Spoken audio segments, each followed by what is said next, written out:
இறுதி ஊர்வலத்திற்கு தயாரானது பாக்யராஜின் இல்லம்.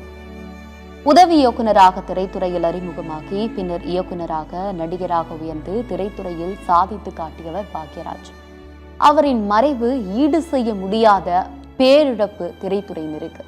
திரைத்துறையினருக்கு மட்டுமல்லாமல் ரசிகர்களும் ஆழ்ந்த சோகத்தில் மூழ்கியுள்ளனர். அவரது இறுதி ஊர்வலம் இன்னும் சற்று நேரத்தில் தொடங்க உள்ளது. திரைத்துறையில் அவர் ஆற்றிய பங்கு மிகப்பெரியது. திரைக்கதை மன்னன் என அழைக்கும் அளவிற்கு சிறந்து விளங்கினார் பாக்யராஜ். தனித்துவமான நடிப்பால் அனைவரையும் ரசிக்க வைத்தார். அவர் இயக்கி நடித்த படங்கள் வசூல் ரீதியாகவும் நல்ல லாபத்தை பெற்றதால் தயாரிப்பாளர்களின் விருப்பமான இயக்குநராகவும் நடிகராகவும் திகழ்ந்தார் பாக்யராஜ். பாக்யராஜின் இறுதி ஊர்வலம் இன்னும் சற்று நேரத்தில் தொடங்க இருக்கிறது.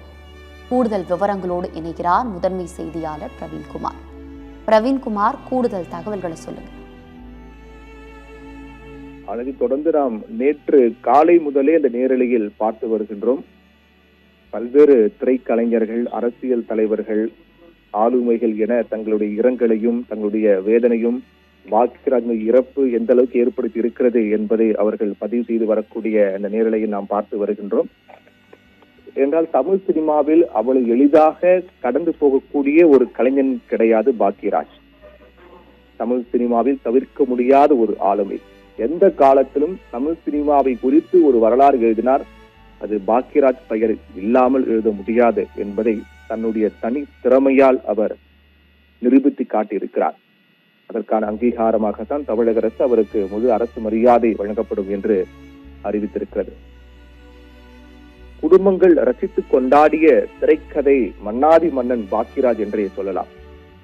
ஒரு கதையை எங்கு ஆரம்பித்து எப்படி சொல்வது என்பதில் பாக்யராஜ் அசாத்திய திறமை கொண்டவர். அவருடைய திரைக்கதை உத்தி இளம் இயக்குநர்களுக்கு ஒரு மிகப்பெரிய பாடம் என்று சொல்லலாம். இன்று வரக்கூடிய அடுத்த தலைமுறை கலைஞர்கள், அடுத்த தலைமுறை இயக்குநர்களுக்கு பாக்யராஜ் ஒரு பாட புத்தகமாக மாறியிருக்கிறார் என்று சொல்லலாம். பன்முகத்தன்மையால் ஜொலித்த பாக்யராஜ் இன்று அந்த வெளிச்சம் இருளாகிவிட்டது என்பதுதான் தமிழ் சினிமாவில் வேதனையான ஒன்றாக இருக்கின்றது. அவரை பற்றிய சினிமா பயண வரலாற்று பக்கங்களை திருப்பி பார்க்கும்போது பல சுவாரஸ்ய தகவல்கள் நமக்கு கிடைக்கிறது. பாக்யராஜ் மாரடைப்பால் மரணம் அடைந்த செய்தி என்பது திரையுலகினரையும் ரசிகர்களையும் அதிர்ச்சியடைய வைத்திருக்கிறது என்றே சொல்லலாம். கோபிச்செட்டிப்பாளையம் அருகே இருக்கக்கூடிய வெள்ளங்கோயில் என்ற ஊரை சேர்ந்தவர் தான் பாக்யராஜ். தொடக்க முதலே ஒரு சினிமாவில் அதிக ஆர்வம் கொண்டவர். அப்போதே சிறுவயது முதலே ஒரு கதை சொல்லக்கூடிய விதம், ஒரு செயலை அவர் தத்துருவமாக நடித்து காட்டக்கூடிய விதம் எல்லாம் சிறுவயது முதலே அவரோடு இருந்திருக்கிறது என்றுதான் சொல்லக்கூடிய கருத்தாக இருக்கின்றது. தமிழ் சினிமாவில் ஒரு படத்துக்கு அழகான ஹீரோ, ஹீரோயின், அசத்தலான இசை உள்ளிட்ட அனைத்து முக்கியம் என்று கருதப்பட்ட காலத்தில்தான் திரைக்கதைதான் ஒரு படத்தின் உயிர் என்று அழுத்தமாக தன்னுடைய படங்களின் மூலமாக நிரூபித்து சாதித்து காட்டியவர் தான் பாக்யராஜ்.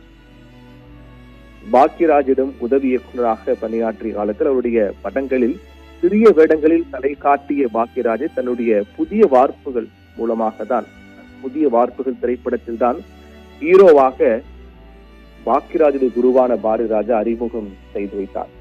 அன்று முதலே அவர் இயக்கம், கதாநாயகனாக நடிப்பது, அதற்கு பிறகு வசனகர்த்தா, குணச்சித்திர வேடங்கள் என தான் எடுத்துக்கொண்ட அனைத்து சினிமா சார்ந்த அனைத்து பணிகளிலும் கோலோச்சியவர், வெற்றி பெற்றவர் என்பதில் மாற்று கருத்து கிடையாது. பாக்யராஜ் இல்லத்திலேயே இறுதி ஊர்வலம் நடைபெற்று வருகிறது. அவரது இல்லத்திலேயே அரசு மரியாதை செய்வதற்கான ஏற்பாடுகள் நடைபெற்று வருகிறது. சென்னை நுங்கம்பாக்கத்தில் உள்ள பாக்யராஜின் இல்லத்தில் அவரது இறுதி ஊர்வலம் தொடங்கியுள்ளது.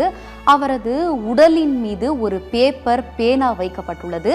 அதில் அன்புடன் கே பாக்யராஜ் என்ற வாசகமும் இடம்பெற்றுள்ளது. அவர் திரைக்கதை எழுதுவதில் வல்லவராக திகழ்ந்த காரணத்தினால் அவருக்கு விருப்பமான வெள்ளை பேப்பரும் பேனாவும் அவரது உடல் மீது வைக்கப்பட்டுள்ளதை நாம் பார்த்து வருகிறோம்.